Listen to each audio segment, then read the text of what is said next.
Salut tout le monde, aujourd'hui on se retrouve pour une toute nouvelle vidéo sur Excel. Et donc aujourd'hui on va parler de comment créer des tableaux et comment utiliser les formules sur Excel. Donc pour ce faire, on va devoir ouvrir l'application et ensuite on va cliquer sur Nouveau classeur. Et on peut remarquer que sur Excel il y a différentes pages. Il y a Fichier, il y a Accueil, Insertion, Mise en page, Formule, Données, Révision et Affichage. Donc, aujourd'hui, on va plus rester sur accueil. Et donc, voilà. Et ici, on peut remarquer qu'il y a différentes colonnes notées par des lettres et différentes lignes notées par des nombres. Et donc, chaque case est nommée selon la ligne où elle est et la colonne. Par exemple, cette case-là, elle est notée D4. Cette case-là, E1. Cette case, F4. OK. Donc, maintenant, on va passer aux saisies. Comment afficher les saisies sur Excel? Ça, c'est très facile. Vous allez juste sélectionner la case que vous aimez. Par exemple, D4. Et ici, je vais mettre une saisie. Comme ça, je rentre un nombre 2. Mais le but, c'est quoi? Le but, c'est de pouvoir euh, additionner ou soustraire plusieurs nombres donnés. Par exemple, ici, je mets 7, 2 et 7. Pour pouvoir calculer les deux nombres là, on pourrait écrire 7 par exemple ici égale, super, égale, égale 7 plus 2. On va écrire, ça fait 9.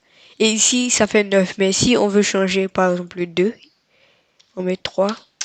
On va que 3 plus 7, ça fait 9. Donc, comment faire ça? Alors, je remets ça à 2, comme ça. Donc, pour pouvoir faire, on va utiliser la formule somme. Donc, on va écrire égal, toujours égal, somme, en grand caractère, entre parenthèses, comme ça. Vous cliquez sur la case où il y a le premier chiffre, comme ça, et vous mettez point virgule, comme ça, et vous fermez. Vous cliquez sur entrée, et on voit qu'on écrit 2 plus 7, ça fait 9. Et regardez ici, si je change 2 en 3, on voit que ça change au 10. Mais l'inconvénient avec ça, c'est par exemple si ici on a plusieurs saisies. Par exemple, on y fasse ça.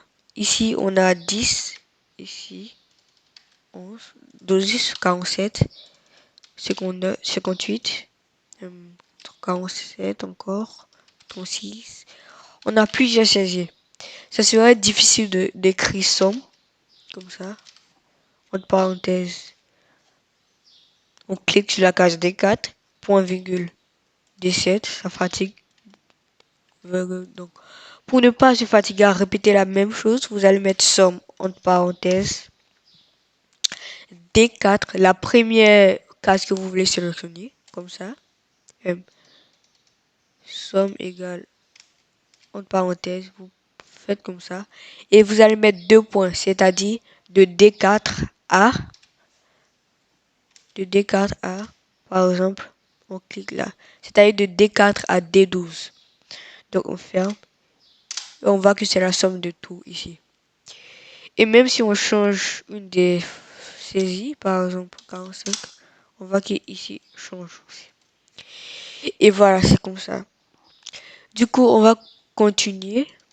On va maintenant commencer à créer des tableaux. Donc, comment créer des tableaux? C'est tellement simple. Donc, vous allez juste sélectionner les cases avec lesquelles vous voulez créer votre tableau. Par exemple, de E à G. Comme ça. Non. Comme ça. Comme ça. Et vous voulez créer votre tableau. Vous venez ici. Bordure inférieure ici. Vous allez chercher toutes les bordures. Bordure soit bordure épaisse, encadrée, bordure extérieure.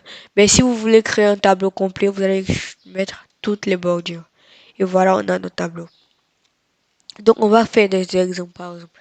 Ici, on va créer notre tableau pour savoir combien de dollars chaque personne a reçu par année. Du coup, ici, on va mettre le nom. Le nom. Ok. Montant reçu.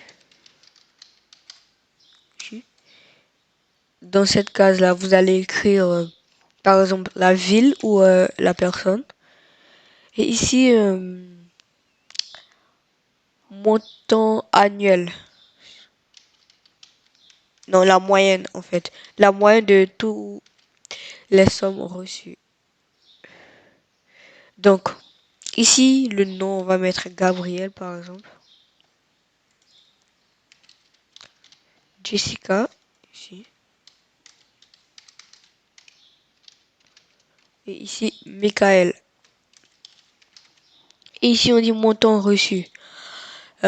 Disons 1250 €. Lui, Jessica, 2000 €. Michael, 5500 €. Et on veut mettre les montants en somme, par exemple en euros. On sélectionne toutes les cases comme ça. Et on vient ici, format de nombre, comme ça. Ici, on peut choisir euros ou dollars. Par exemple, ici, si on choisit euros, on voit que ça a changé. La ville, on met Lisbonne, par exemple. Paris. Paris. Et ici, Pékin.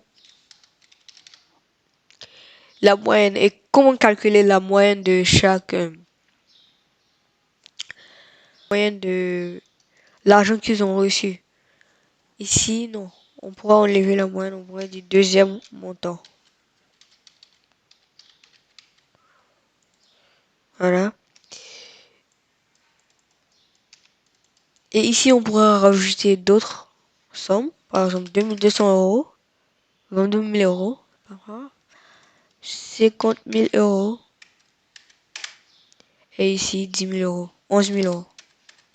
Comme ça. Et comment calculer la moyenne? On va mettre égal. On va d'abord choisir euros. Comme ça.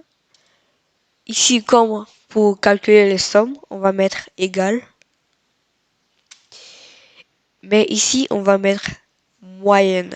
Comme ça. Et on reprend la même méthode que la somme. Comme ça. Moyenne. Moyenne. Et on ouvre les parenthèses. On met ça plus ou on met ça virgule point. Comme ça. Ou deux points. C'est la même chose. Comme ça. Point virgule. Et ça. Et on met égal. On voit que ça a calculé la moyenne du montant reçu le premier mois et du deuxième mois. Et pour ne pas se fatiguer à refaire la même chose, pour refaire comme ça. Et toute la même formule se recopie dans toutes les cases. Il y en a d'autres formules comme trouver le montant le plus petit entre les deux. Par exemple, ici, on efface ça. Ça aussi, on efface.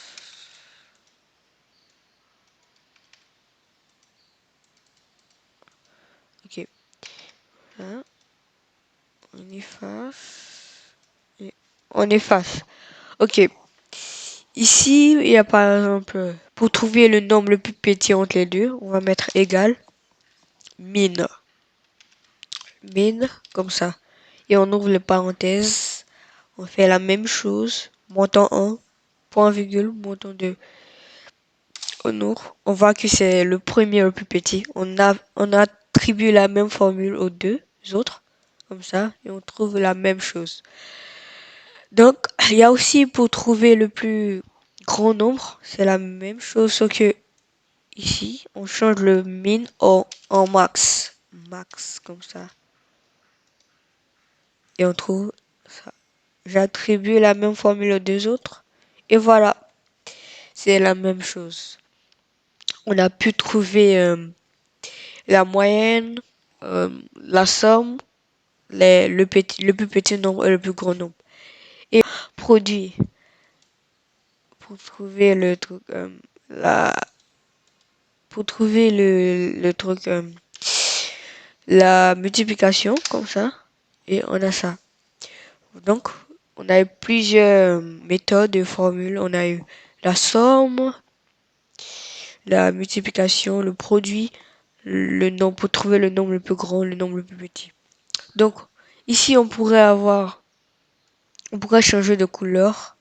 Par exemple, ici, mise en forme conditionnelle, nuance, par exemple, comme ça. Les nuances ont des significations. Par exemple, ici, on a dit les nuances jaunes. Les nuances vertes seront les plus grandes. Les nuances jaunes en moyen et les autres. Les plus petites nuances en rouge et orange. Rouge, ce sont les plus petits et orange, le moyen. Chaque nuance a des significations. On peut avoir des jeux d'icônes, par exemple ça. Donc, c'était tout pour aujourd'hui. J'espère que la vidéo vous a plu. Et si elle vous a plu, n'hésitez pas à liker, partager, vous abonner et activer la cloche de notification pour ne rater aucune de mes prochaines vidéos. Allez, à bientôt.